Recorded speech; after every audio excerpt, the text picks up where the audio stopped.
Hey there fellas, I'm Greg Jr. and welcome to my first motorcycle review. Today we have this beautiful VT1100C Shadow, 1993 American made Honda cruiser, which resembles mostly Harley Davidson, just white light. Wait, first things first, as you know by now, English is not my native language, and there will be some language impurities, so, well, forgive me for that. And why am I doing this? I've seen a lot of reviews where this bike is being just shown, the sound is being recorded without mufflers, with mufflers, with different things, but it's less techy, it's more like a walk-around.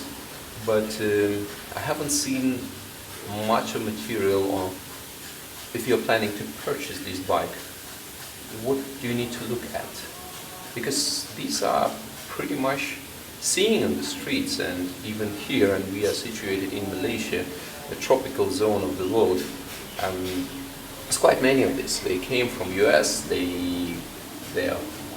Everything is in miles, pounds, PSIs. So, well, they're still there, the market, and the price for a secondary unit is very, very attractive. It's somewhere between 900 to 2,500 USDs for the C model, because this is not a collectible item. I'll explain later why this is just a bike. Yeah. So if you're planning to purchase one, you have to look at some things. Why is it so?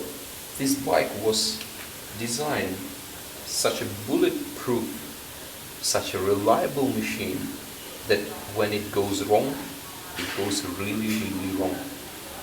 And remember, if you purchase it for 1,500 USD and you pump another 3,000, you still own a 1,500 USD bike at the end of the day. So let's do a walk around.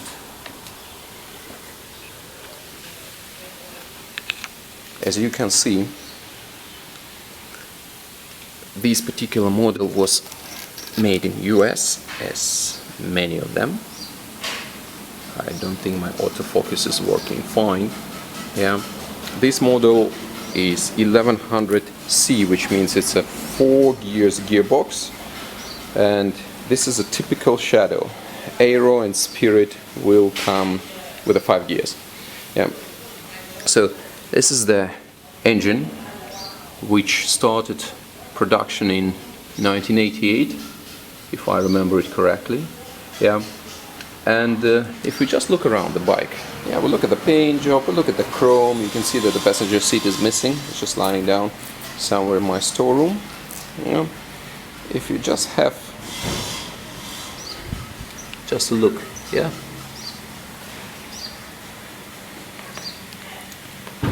On typical things like legs, chrome on the legs. Yeah, there's not much of rust. There's not much of a paint job gone or anything else. Yeah. So the bike looks pretty neat. Yeah. The bike starts, the bike works, the bike goes. Well, this bike is pretty beaten up. It was. Yeah.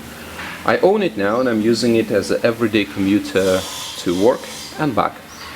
40 miles a day, not more than that, just commuting. It was designed for the long stretches, it was designed for commuting. So the price, as I mentioned, it might be very, very attractive. But do remember that any maintenance on the engine will be costly. Any ordering of the spare parts will be costly and sometimes difficult. This is not Harley Davidson. There's not much of a aftermarket parts every corner, catalogs, or anything else. Yeah? Usually it's OEM, genuine Honda, or you can just adopt it from some other models. Yeah, so if you are looking at the bike like this and you are having yourself excited on, well, I want to buy it, yeah, I want to have it, I want to have it as my first bike, I want to have it as my girlfriend's bike, anything, yeah. First thing, you need to ask yourself the question what you're going to use this bike for. It has relatively weak front brakes. Just as an example, the caliper that you're looking at is a Nissin dual piston caliper. There are two of them on Honda CBR 400RR, which is way lighter than this bike, and if you think somewhere on aggressive riding, cornering and everything else, this is not your cup of tea. This particular frame, especially here where you can see it's uniting, yeah, there's a subframe here, yeah, it's a very wobbly construction, so somewhere where you can easily lean your Dana into a corner, or you can just burn some rubber on the Sportster by drifting the back wheel, this might not forgive. It will bend and then it will spring you out of the corner. Well, otherwise for the long stretches it's a very comfortable machine. Another thing that was compromised, it doesn't have a real deal torque on the low end.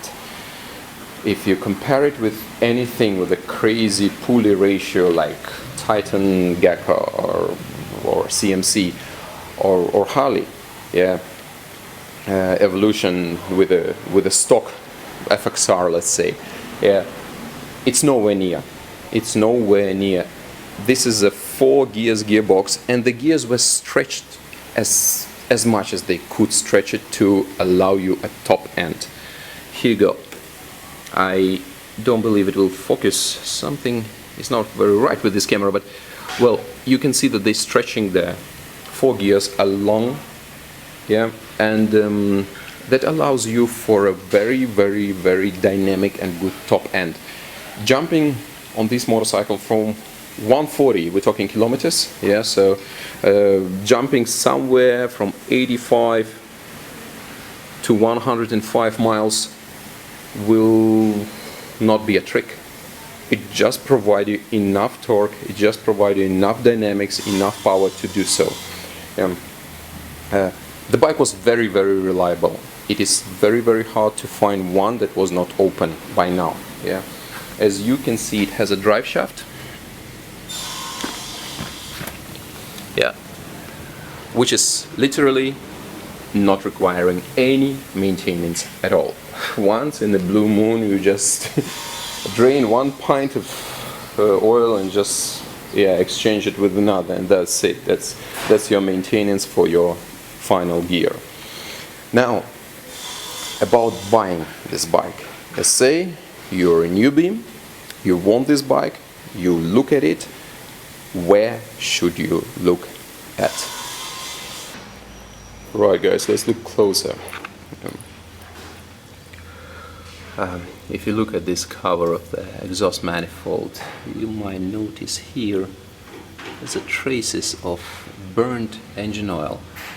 Nobody just spills engine oil on the exhaust manifold just for fun, right? It means it came out from somewhere. It can be from top of your engine, somewhere here, where this is the cover, a cam cover. It might be from the engine, the head gasket, and there's some places, like for example the cam cover has 2 halves, yeah, and down there are O-rings which are sealing the caps of the cam, and this pretty often those getting old and they will start leaking out. So, well, the owner or the dealer might tell you, well, man, it's just nothing, it's just just get it up and put the new gasket in. This gasket will cost you $5 or you can just cut it out of carton at home. It's a very simple job. Guess what? It's not that simple on this bike. just to replace this. Forget about the first cylinder, the front cylinder, sorry. Here you still can do a trick by lifting it up, not with this one. Just to replace this 5 USD dam gasket, man, you have to put the whole engine down. Means you disassembling literally everything: carburetors, manifolds, your coolant system, all the controls, every single thing, including, well, everything that is connected to the engine, including your drive shaft and etc. Then you're taking out the subframe and putting the whole engine down to change this. Yeah. So if you're dealing with a bike which has oil leaks from the top of the engine somewhere, somehow, and the trace is usually very much visible here, they're as well visible here if it comes down from here, yeah. Well, that's an indicator of the very expensive repair. Just to put the engine down and then assemble it up will easily cost you 450 to 500 USD. Well, that's pretty much of an investment. And again, this is not a little CBR 400 or CB 400 where you can just toss the engine around the garage by your hands. This fella dry weight is 85 kilos. So we're dealing with something like 90 to 92. You still can lift it up, but trust me, you need to know a thing or two about heavyweights lifting if you're dealing with this alone. So if you notice something like this, you got to make the owner or the dealer or whoever it is to deal with that prior purchasing the bike. We will go and have a look at another system, which is your hydraulic clutch. This bike was equipped with a hydraulic clutch starting from 1995. They are back to the wire, yeah, back to a cable. So here's your master. Down there is the cylinder, clutch cylinder. It's at the back of this cover. It has one bolt and one rubber mold here. And well, from after it will not appear immediately, but you need to have an extensive test ride on this fella, and then 10 to 15 minutes later you might see that there is a brake fluid just dripping down, drop by drop. Down there where it attaches to a crankcase body, there is a sort of like a O-ring, but it's a little bit different gasket. Yeah. So on some of these you need to completely disassemble it. On some of these you still have enough space to just push it through, yeah, and change it. It has to be changed. It has to be changed otherwise, and after that the clutch has to be drained, cleared up.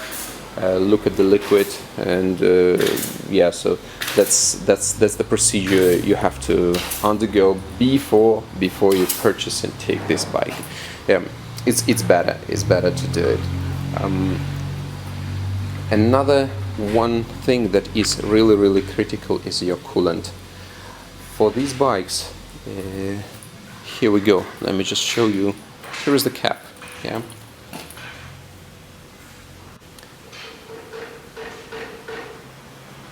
It's pretty much visible. There it is. But most probably once you will be looking at this bike, it will be covered, because by default it is. Here is the cover for the cap, and it's situated somewhere here like this. Yeah. So to remove this cover is very simple. Yeah. 1, 2.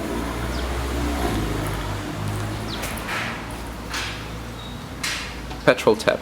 Yeah. Switch off the petrol. 3. Remove. And down there will be 4, which is a thin pipe like this going to the carburetors. remove the tank. You just pull it to you and just open it up.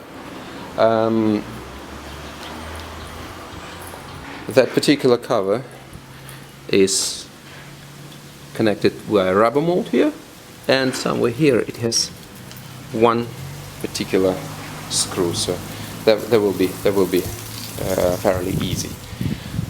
Remove the cover, open the radiator cap, and see if there is any damn liquid inside there. You won't see any liquid. You won't see it because, well, that's normal. That radiator is not 100% full. It shouldn't be under any circumstances. So what you do, you're just adding the liquid. Add and add and add. If you just added 200 milliliters, don't worry about it. The system is filled up and, well, water is circulating pretty nicely. If you just pump a 2-liter bottle in it, you have to start asking questions. Why? Because I've seen them dry completely. This bike is so reliable and so bulletproof that it literally can run without liquid in the radiator. So what happens? If the bike has a history of overheating, whether it's due to old radiator cap or any other reasons, so the thermostat is not opening, something like this, it will push all the boiling water to your tank where it's expanding, yeah, your coolant tank. Here, one part of it, there is a drain pipe, drainage, from where it's sprinkling out like a sprinkler. And well, you won't notice it because your feet are on the footrest, and it's just sprinkling out from there. So you end up in the situation where you have a full tank here, but nothing here. Which means you are literally running on the air-cooled engine, which was designed to be liquid-cooled. In any sport bike, you will immediately feel that, well, you're losing power, you're losing this, that, they are sensitive. Again, this damn block can run for 4 days without having enough coolant in it. In tropical country of Malaysia, it's pretty much noticeable in 1 week. And during winter times, I don't know, because it's going to be nicely cooled by the air, and I have no idea how long. But when it comes to the end, it will come to the end badly. Why? The surfaces between the cam cover, yeah, between your engine head and the crankcase will deform due to overheat. They, instead of being straight and sealed to each other, they become a bit wavy, and that will take a whole lot of effort, days of effort, of shaving them back. They're pretty thin there on top, and if you use the machine, they overheat again. So, well, it's something you would like to avoid at any cost. What you do, say you fill it up, just leave the cover somewhere, yeah, close the radiator. By the way, some of these radiator caps, which have a marking of 0.9 bar on it, well, they're aftermarket, they were made in some province of China, and well, their quality is quite questionable. So some of them are opening earlier than the markings on them, allowing the water to just flow into your tank, coolant tank, and then just sprinkle into the road. Yeah. If you're purchasing a new radiator cap, which I strongly advise on any used motorcycle you ever purchase, get it tested.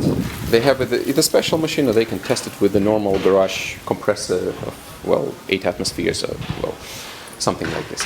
Alright, so what do? You filled it up, you put the radiator cap back, get on the bike, get yourself a test ride. It should be a mixed mode test ride.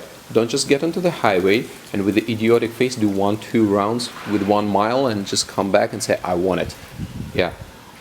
So, get it on the highway, get it on the suburb roads, stand on a couple of street lights, wait for it, look at the idle, how is it changing, is the engine overheating or not.